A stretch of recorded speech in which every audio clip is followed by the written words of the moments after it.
Boa noite novamente, sejam bem-vindos, alunos da nossa disciplina de Direito Ambiental. Hoje vamos tratar do tópico Conferências Internacionais em Prol do Meio Ambiente. Pessoal, no início da nossa aula eu faço a revisão do conteúdo, que é a retomada dos estudos da aula passada. Após, eu tratarei do tema Conferências Internacionais em Prol do Meio Ambiente. Vou conceituar tratados, protocolo, declaração. Falarei da incorporação desses atos internacionais no nosso ordenamento jurídico pátrio e depois comento as conferências. Por que estudarmos as conferências internacionais em prol do meio ambiente? Porque foram a partir das conferências que surgiram os nossos princípios fundamentais do direito ambiental. Bom, essa temática, princípios, é cobrada constantemente no exame da Ordem dos Advogados do Brasil, bem como em concurso público. Por isso, a necessidade de estudarmos as conferências. Turma, vamos lá. Falarei um pouco mais rápido, né? Haja vista que trata-se de revisão, retomada dos estudos. Vamos lá.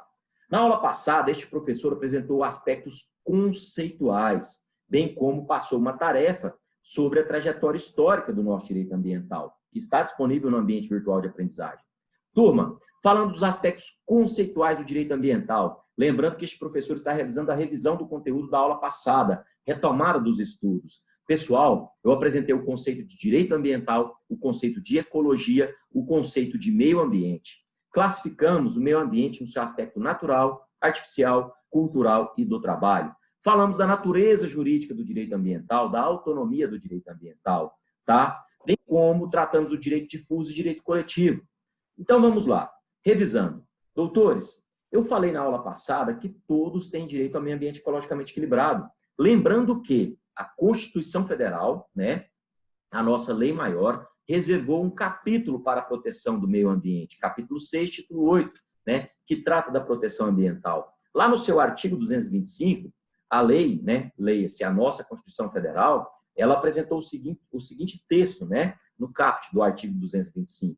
Todos têm direito ao meio ambiente ecologicamente equilibrado, bem de uso comum do povo e essencial à sadia qualidade de vida, impondo-se ao poder público e à coletividade, olha só, é um dever nosso também, o dever de defendê-lo e preservá-lo para as presentes e futuras gerações. Então vamos lá, doutores, revisando o conteúdo. Turma, lembrando que todos têm direito ao meio ambiente ecologicamente equilibrado.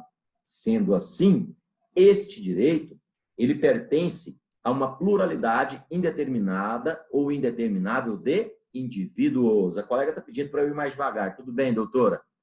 Muito obrigado pela observação. Lembrando que eu falei no primeiro encontro, né? É do meu perfil falar muito rápido, mas vamos trabalhar da forma que melhor lhes aprouver. Ok, doutora. Então, olha só, lembrando que é revisão, por isso está um pouco rápido. Turma, todos têm direito ao meio ambiente ecologicamente equilibrado, portanto, ele pertence à coletividade. Não confundir no concurso público com o conceito de direito difuso nem direito coletivo. Quando eu digo que todos têm direito ao meio ambiente ecologicamente equilibrado, que é um direito de todos, que inclusive nós estamos ligados por essa circunstância de fato, que é direito ao ambiente ecologicamente equilibrado, esse direito pertence a todos, pertence à coletividade. Pertence a uma pluralidade indeterminada ou indeterminável de indivíduos. Portanto, é considerado como um direito ou interesse difuso.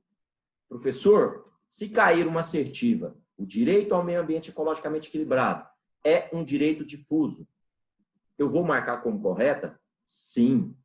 Doutores, lembrando que quando eu falei desse aspecto, eu comentei o artigo 81, parágrafo único do Código de Defesa do Consumidor, do CDC, que é a Lei 8.078/90, tá certo? Lá no seu inciso 1 e inciso 2. Inciso 1, conceito de direito difuso. Inciso 2, conceito de direito coletivo.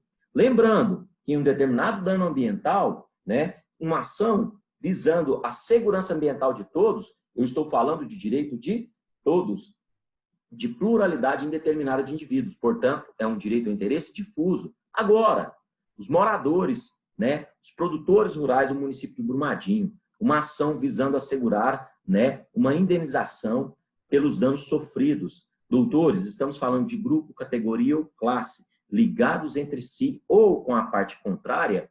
por uma relação jurídica base, ou seja, trata-se de direito coletivo. Então, já que revisamos, falamos aí que o direito ao meio ambiente ecologicamente equilibrado é um direito de todos, que pertence a uma pluralidade indeterminada de indivíduos, sendo assim é um direito ao interesse difuso. Conceituamos também direito coletivo, lembrando que a base legal é o artigo 81, parágrafo único, inciso 1 e inciso 2 do CDC, que é a Lei 8.078/90. Beleza. Pessoal, falamos ainda que esse ambiente ecologicamente equilibrado, ele pertence à geração atual, bem como às gerações futuras, às gerações vindouras, às gerações que estão por vir. E é um dever que está expresso na nossa Constituição Federal, é um dever nosso proteger e preservar o meio ambiente para as presentes e futuras gerações. Lembrando que esse ambiente ecologicamente equilibrado é um direito de terceira geração. Vou repetir, é um direito de terceira geração. Já caiu essa pergunta na magistratura federal, hein? Então, olha só, lembrando que conceituamos direito de primeira, segunda e terceira geração. Exemplo clássico de direito de terceira geração, meio ambiente ecologicamente equilibrado. Falamos na aula passada também que o direito ambiental é um ramo do direito público, né? Falamos também, doutores, que, atenção, nós tratamos da multidisciplinaridade do direito ambiental, que nada mais é do que o diálogo do direito ambiental com outros ramos do conhecimento. Tá.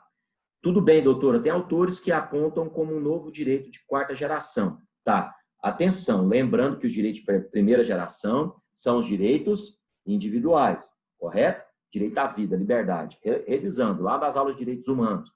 Lembrando que direito de segunda geração são os direitos sociais, né? Por exemplo, direito à aposentadoria. Direito de terceira geração são os direitos que pertencem a uma pluralidade indeterminada ou indeterminável de indivíduos. Faço alusão aqui ao doutrinador, professor, né, curso de Direitos Humanos, professor Valério de Oliveira Masluoli, excelente doutrinador, inclusive, recomendo. E os direitos de quarta geração são os direitos futuros, doutores, de acordo com a doutrina. Então, olha só, exemplo, caiu em concurso, estou falando aqui de forma objetiva.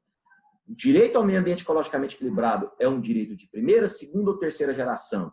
Doutora, que perguntou, você vai marcar de terceira geração, tá? Sem medo de errar. Inclusive, vocês vão resolver questões que abordam essa temática, tá bom? Continuando, turma. Olha só, e podem interagir livremente, pode perguntar livremente, tá? Estou aqui para respondê-los. Bom, vamos lá. Então, doutores, falando da multidisciplinaridade do direito ambiental, é o diálogo do direito ambiental com outros ramos do conhecimento. Direito ambiental em diálogo constante com o constitucional, com o direito civil, com o direito administrativo, com o direito penal. Hoje vamos tratar do direito internacional, direito ambiental constitucional, direito ambiental em diálogo com o internacional. Enfim, a multidisciplinaridade do direito ambiental, em que pese ele possuir autonomia, ele é multidisciplinar por essência. Ele tem um diálogo intenso com outros ramos do conhecimento. Vou dar outro exemplo. Código Florestal Brasileiro, Lei 12.651 do ano de 2012, tá certo? Essa legislação que eu estou me referindo agora, ela buscou conceitos na biologia, na química, para resguardar o patrimônio ambiental, tá certo?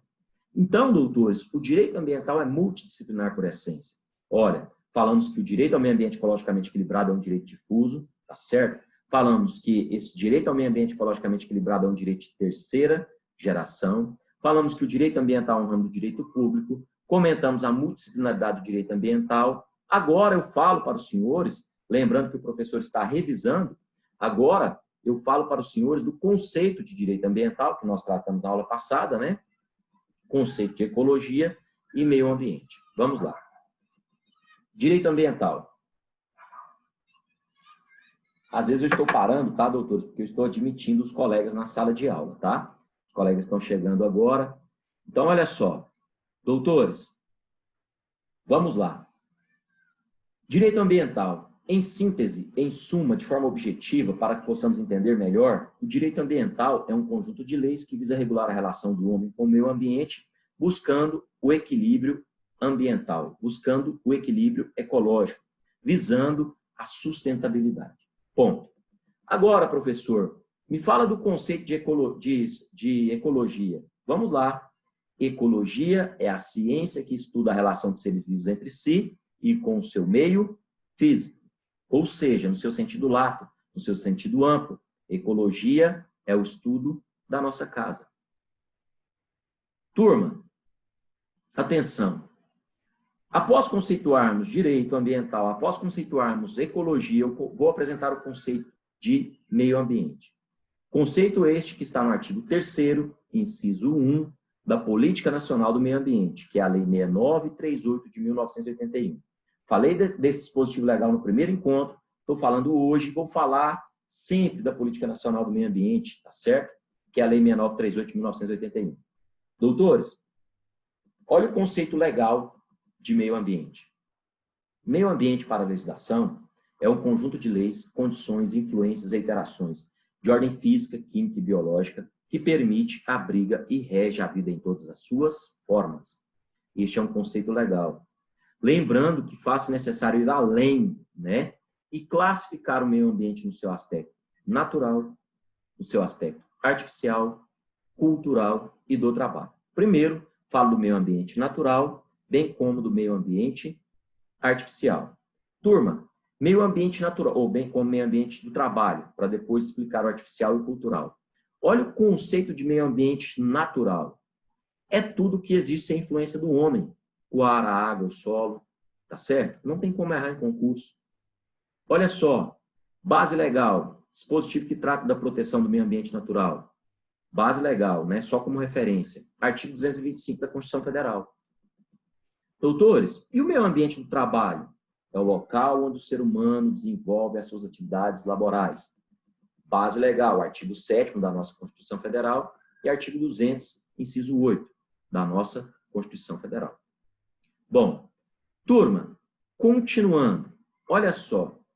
Pessoal, meio ambiente natural e meio ambiente do trabalho é fácil memorizar. Agora, vamos tratar do meio ambiente artificial e do meio ambiente cultural. Olha o meio ambiente artificial, estou revisando, hein? Consiste, olha o conceito, consiste no espaço construído pelo homem na interação com a natureza. Exemplo, edificações e espaços públicos abertos. Turma, quem vai tratar do ordenamento urbano é o município, artigo 182, caput da Constituição Federal. E atenção, um instrumento básico para a expansão urbana e desenvolvimento é o plano diretor, que será obrigatório para os municípios com mais de 20 mil habitantes. Se cair no concurso, o plano diretor será obrigatório para o município com 5 mil, 10 mil, 20 mil, 30 mil. Os senhores vão marcar o quê? 30 mil, porque a Constituição Federal, no artigo 182, parágrafo 1º, inciso 1, assevera que os municípios com mais de 20 mil habitantes obrigatoriamente deverão ter o plano diretor, que é um instrumento básico, tá, doutores, da política de expansão e desenvolvimento urbano. Beleza? Então, a base legal do meio ambiente artificial, artigo 182 e 183. Eu dou o exemplo como uma simples praça pública. Acabou de ser edificada na interação com a natureza. Bom, continuando. Pessoal, e um exemplo do meio ambiente artificial. Olha o conceito. Meio ambiente artificial. Consiste no espaço construído pelo homem, atenção, na interação com a natureza. Falei de novo o conceito. Agora, olha o conceito do meio ambiente cultural. Consiste no espaço construído pelo homem na interação com a natureza. Até aí é o mesmo conceito, né?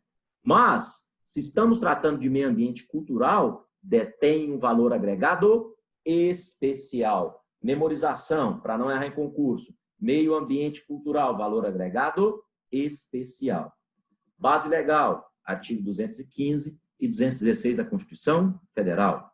Bom, exemplo, patrimônio histórico, arqueológico, paisagístico e cultural. Vou continuar, mesmo exemplo da aula passada, revisão. Uma praça pública que existe no município há vários e vários anos, possui árvores centenárias, a população faz reuniões, ocorrem festas, feiras. Doutores, este ambiente, em que pese ser um ambiente artificial que foi construído pelo homem, ele detém um valor agregado especial, mas que detém um valor agregado especial, portanto, é um meio ambiente cultural. Ok, doutores? Tranquilos? Sossegados? Alguma dúvida sobre a revisão? Declaro encerrada a nossa revisão. Sossegados? Tá bom. Então, qualquer dúvida, doutores, me chamem, tá? Estou aqui à disposição. E agora eu vou tratar com os senhores, né, do nosso tópico Conferências Internacionais em Prol do Meio Ambiente, tá bom? Vamos dar início. Lembrando, doutores, que este é o primeiro momento da nossa aula, tá? Terminou o primeiro momento, os senhores, obviamente, vão voltar para a reunião. Basta clicar no mesmo link que eu mandei lá por meio do nosso grupo, né, que é através do aplicativo WhatsApp, tá bom? Lembrando que terminou o primeiro momento, os senhores poderão entrar para que possamos continuar, tá certo? Bem como as nossas aulas estão sendo gravadas e eu vou disponibilizar no ambiente virtual de aprendizagem, como sempre. Doutores, falando agora do tópico Conferências Internacionais em Prol do Meio Ambiente. Turma, eu já falei da relevância dessa temática, não falei para os senhores? Por que essa temática é tão importante? Porque, doutores, foram a partir das conferências, né, que surgiram os princípios ambientais que hoje regulam a nossa disciplina de Direito Ambiental. Então, olha só, antes de começarmos, né, a tratar desse tópico, eu falo um pouco, pessoal, do histórico da emergência da consciência ambiental, tá certo? Então, vou falar um pouco do surgimento, da necessidade do dever de cuidado, tá certo? Olha só, doutores, quando falamos aí do histórico da emergência, da consciência ambiental, faço necessário observar que o século XX ele foi marcado pelo desenvolvimento acentuado das mais diversas tecnologias, bem como pelo nascer da globalização. E, obviamente, que dentro desse cenário, a questão ambiental ela é o quê? Ela é fundamental para preservar o planeta, pois a poluição, doutores, eu falei muito desse assunto ontem, a poluição, ela alcança, né, dimensões globais. Pessoal, os problemas ambientais, os danos ambientais não respeitam barreiras nem limites. Doutores, os danos ambientais não respeitam soberania. Dá exemplo, professor, para que eu possa entender melhor. Vamos lá. Um incêndio que tem início na Bolívia, ele pode chegar até o Brasil, pois é o nosso vizinho. Um incêndio que tem início no Brasil, na região amazônica, ele pode afetar a Bolívia. Doutores, olha só, quando falamos da problemática ambiental, ela ultrapassa barreiras. Portanto, pensarmos o meio ambiente no aspecto global, ele é fundamental. Olha só, pessoal, quando comentamos esse assunto, é muito importante ressaltar que os danos ambientais não respeitam barreiras nem limites, muito menos soberania. Eles ultrapassam barreiras. Professor, dá mais exemplo. Vamos lá, exemplos de danos ambientais que ultrapassam barreiras. Desertificação, o processo de desertificação, a chuva ácida, as mudanças climáticas. Portanto, doutores, um novo paradigma ele é necessário visando o quê? A cooperação entre os países. Portanto, as nações perceberam a necessidade de uma consciência planetária. Foi assim que os países deram início a essas reuniões internacionais visando equilibrar a balança, visando proteger o meio ambiente no seu aspecto global. Então, a consciência planetária, doutores, ela vai sugerir uma relação de igualdade. Ela visa repensar a relação entre o ser humano e a natureza. Ora, as conferências, como eu citei agora, em defesa da preservação ambiental, são instrumentos utilizados para a formação do dever de cuidado, tá certo? Então, doutores, já que eu falo das conferências internacionais, eu preciso falar dos tratados, da necessidade de, obviamente, né, cumprir o que foi pactuado, da incorporação desses tratados no nosso ordenamento, tá certo? Turma, lembrando que quando esse momento terminar, né, eu vou chamar novamente, né, para que possamos iniciar a nova reunião, basta clicar no mesmo link. Bom, continuando. Inclusive agora, doutores, depois que eu falar um pouco dos tratados internacionais, eu vou conceituar, né, alguns atos internacionais, e lembrando que quando eu apresento alguns conceitos, né, que não são nossos, o professor vai citar, né, os doutrinadores da forma correta. Pessoal, olha só, turma, quando falamos aí de tratados e convenções internacionais, é importante destacar que os tratados, doutores, eles vão estabelecer, né, uma relação de Estado a Estado. E se aplicam, obviamente, salvo estipulação em contrário, a todo o território dos países contratantes. Ora, se eu pactuei, eu tenho que cumprir, né? Se eu sou signatário de um ato internacional, eu sou obrigado a cumprir o que foi pactuado. Tanto é que a Convenção de Havana sobre os Tratados, do ano de 1928, ela, no seu artigo 11, asseverou o seguinte: mesmo que um tratado internacional modifique a Constituição do país signatário, ele será obrigado a cumprir. Lá no ano de 1969, né, a Convenção de Viena sobre os Direitos dos Tratados, ela estabeleceu a Pacta Sunt Servanda. O que foi pactuado deverá ser cumprido, né, doutores? E esse é um problema seríssimo, inclusive vou dar exemplos agora, né, que acontece há vários e vários anos. Tá, vamos lá, doutores. Então, apresentando, como eu disse anteriormente, alguns conceitos. Lembrando que esses conceitos que eu apresento agora é do professor Edson Milaré, não é do professor que vos fala. Conceito de tratado, conceito de convenção, conceito de acordo, conceito de protocolo, conceito de declaração. Sabe por quê? De uma determinada conferência internacional pode surgir um protocolo ou declaração. Exemplo, Conferência de Estocolmo, daqui a pouco eu falo dela. Então, olha só, turma. Olha o conceito de tratado. Um acordo é um ato bilateral ou multilateral. Então, o tratado pode ser bilateral entre dois países. Por exemplo, Brasil e Bolívia. Já uma convenção são atos multilaterais, né, doutores? Vários países oriundos de conferências internacionais.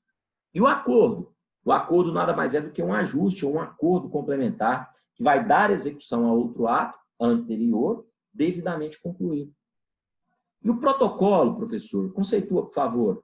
Pessoal, o protocolo ele serve para designar a ata final de uma conferência internacional ou para sinalizar o início de um compromisso.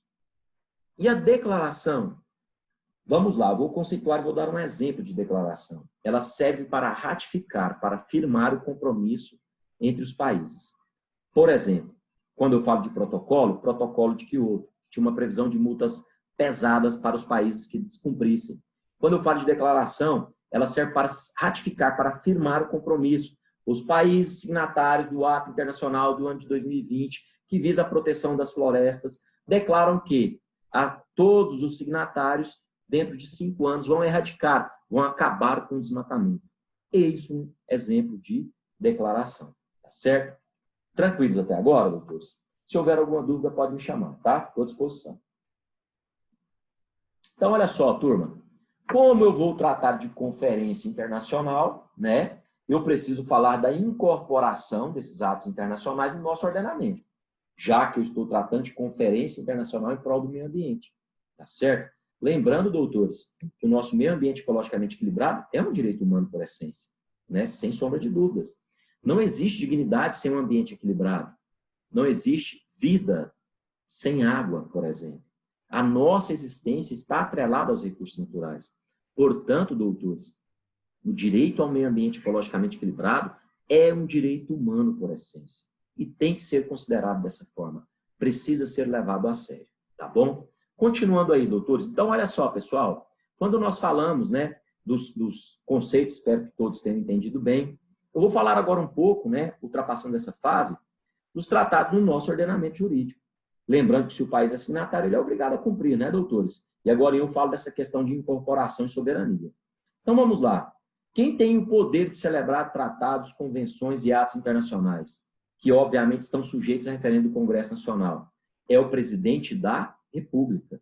Lembrando que esse dispositivo está no artigo 84, inciso 8, tá? Turma, então olha só, vou repetir novamente, né? Quando o professor terminar o primeiro bloco, eu chamarei novamente, tá? Então, olha só, turma, acompanhem comigo. O artigo 84, ele tem a seguinte previsão. Compete privativamente ao presidente da República celebrar tratados, convenções e atos internacionais sujeitos a referendo do Congresso Nacional. Tá certo?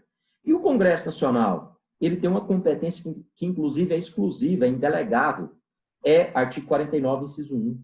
É da competência exclusiva do Congresso Nacional resolver definitivamente sobre tratados, acordos ou atos internacionais que acarretem elementos ou compromissos ou encargos gravosos ao nosso patrimônio nacional. Tá certo, doutores? Tranquilos? E, professor, como se dá a validade desses atos internacionais aqui no Brasil?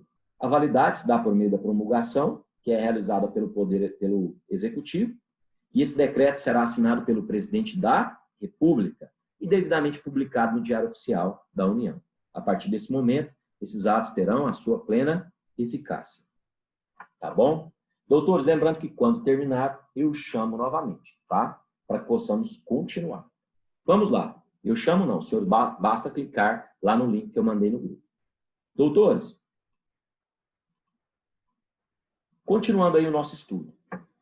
Olha só, lembrando que quando falamos de atos internacionais, de acordos internacionais, de tratados internacionais, faz-se necessário lembrar do artigo 5º, parágrafo 1º, 2º e 3º da Constituição Federal, da nossa lei maior. Pois no seu parágrafo 1º, a Constituição Federal, ela diz que as normas definidoras dos direitos e garantias fundamentais terão aplicação imediata. Olha só, estou falando de direito ao meio ambiente ecologicamente equilibrado, hein? Direito humano por essência. O parágrafo 2º do artigo 5º diz o seguinte, que os direitos e garantias expressos nesta Constituição, a nossa lei maior, não excluem outros decorrentes do regime dos princípios por ela adotados. Ou, atenção, turma, dos tratados internacionais em que a República Federativa do Brasil seja parte. Só que sempre ocorreu na nossa nação uma divergência doutrinária sobre a incorporação dos tratados internacionais no nosso ordenamento jurídico. E o nosso legislador, tentando acabar com essa insegurança jurídica, com esse debate, inseriu, por meio da Emenda Constitucional número 45 de 2004, o parágrafo 3º na Constituição Federal. O que diz o parágrafo 3º do artigo 5º? Que os tratados e convenções internacionais sobre direitos humanos que forem aprovados em cada casa do Congresso Nacional, em 2 turnos, por 3/5 dos votos dos respectivos membros, serão equivalentes às emendas constitucionais. Doutores, com relação a esse assunto, não há dúvida, né? Se um ato internacional, se um tratado internacional em prol dos direitos humanos for incorporado no nosso ordenamento jurídico por maioria qualificada, por quórum qualificado, ou seja, em 2 turnos, em cada casa do Congresso Nacional, em 2 turnos, por 3/5 dos votos respectivos membros, esses tratados internacionais que versam sobre direitos humanos serão equivalentes à emenda constitucional. Portanto, terão status constitucional. Se cair no exame da ordem ou se cair no concurso, ninguém vai errar, né, doutores? Por que ninguém errará? Porque os senhores vão se lembrar do artigo 5º, parágrafo 3º. Se passou pelo quórum qualificado, né, ponto, será equivalente à emenda constitucional. Não é igual à emenda constitucional, é equivalente, tá, doutores? Porque, atenção, um dos exemplos, ele depende de um ato posterior, qual seja, ele deve ser publicado, né? Esse decreto tem que ser publicado no Diário Oficial para que ele comece a produzir os seus efeitos, o que é diferente da emenda constitucional, né, doutores? Então, olha só, os tratados internacionais que versarem sobre direitos humanos, que forem votados, que passarem por cada casa do Congresso Nacional em 2 turnos, por 3/5 dos votos dos respectivos membros, serão equivalentes às emendas constitucionais. Então, olha só, doutores, atenção. Após a emenda constitucional 45 de 2004, que inseriu esse dispositivo no nosso artigo 5º, só para dar um exemplo, né, a Convenção Americana dos Direitos Humanos Portadores de Deficiência, foi no ano 2007, o Brasil foi signatário, participou. E no ano de 2008, por meio do decreto 168 de 2008, né, essa convenção, ela passou a produzir os seus efeitos no Brasil e foi aprovado por meio do quórum qualificado. E atenção, foi recepcionado no nosso ordenamento, né, de forma equivalente à emenda constitucional e alterou um monte de dispositivos, né, Código Civil, dentre outros. Só explicando, né, doutores, estou aprofundando um pouco, mas lembrando, né, que o nosso tópico é conferências internacionais. Pessoal, continuando. Então, o professor falou que se for aprovado por quórum qualificado, ele terá, né, ou será equivalente à emenda constitucional. Não é igual, é equivalente, não cai nesse pega. Mas, turma, tudo bem. Então, segue a pergunta. Qual o status dos tratados internacionais, né, que versarem sobre direitos humanos ao serem incorporados no ordenamento jurídico brasileiro? Eu vou apresentar para os senhores agora 4 correntes. A primeira, que reconhece a natureza, tá? A natureza supranacional desses tratados internacionais de direitos humanos ao serem incorporados no nosso ordenamento jurídico. Quem defende essa corrente no Brasil? O ministro Celso de Mello. Eu acho uma corrente bacana, porque se eu estou falando de direitos humanos, tem que ultrapassar, né, obviamente, a legislação, tem que ultrapassar as barreiras, a soberania. Estamos falando de direitos humanos. Tem que ultrapassar todos os limites. Então, essa corrente entende que os tratados em prol dos direitos humanos, ao serem incorporados no nosso ordenamento jurídico brasileiro, terão status supranacional. Quer dizer o quê? Estão acima das nações, estará acima das constituições. Ok? Temos a corrente que entende que os tratados de direitos internacionais terão natureza constitucional, tá certo? Ponto. Qualquer que seja a forma, da forma que ele for incorporado, terá natureza constitucional. Quem defende esse entendimento, professor Valério Mazzuoli, Flávio Piovesan também, professor Sidney Guerra. Agora, atenção, doutores. Muita atenção. Se o ato internacional em prol dos direitos humanos for aprovado por meio de quórum qualificado, não há dúvida, tem status constitucional. Mas se você não passou por quórum qualificado, será supranacional, estará acima das nações, terá natureza constitucional, terá natureza de lei ordinária, que inclusive é uma corrente minoritária, não precisa nem comentar, ou terá natureza supralegal? Doutores, no ordenamento jurídico pátrio, os tratados internacionais, ao serem incorporados no nosso ordenamento, terão natureza ou status supralegal. Entendimento do STF. Se cair em concurso, marquem supralegal. Vou repetir de novo.